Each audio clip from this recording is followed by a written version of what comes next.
നമസ്കാരം. അങ്കണവാടിയിൽ കുട്ടികളെ നിസ്കരിക്കാൻ ഇരുത്തിയത് വിവാദമാകുന്നു. ഹിന്ദു കുട്ടികളെ ഉൾപ്പെടെയാണ് തലയിൽ തൂവാല കെട്ടി നിസ്കരിക്കാൻ ഇരുത്തിയത്. സംഭവത്തിൽ പ്രദേശത്തെ ഹിന്ദു സംഘടനകൾ പ്രതിഷേധവുമായി രംഗത്തെത്തി. വഡോദര MLA ശൈലേഷ് മേത്തയും പ്രതിഷേധം അറിയിച്ചു. വിഷയത്തിൽ നടപടിയെടുക്കണമെന്ന് സംസ്ഥാന വിദ്യാഭ്യാസ മന്ത്രിയോട് ആവശ്യപ്പെട്ടു. ദാബോയിൽ സ്ഥിതി ചെയ്യുന്ന കർണാലി അങ്കണവാടിയിലാണ് സംഭവം.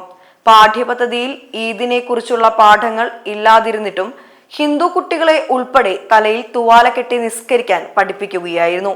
വിവരമറിഞ്ഞ ഹൈന്ദവ സംഘടനകൾ സംഭവം വിദ്യാഭ്യാസ അതോറിറ്റിയെ അറിയിക്കുകയും അടിയന്തര നടപടി ആവശ്യപ്പെടുകയും ചെയ്തിട്ടുണ്ട്.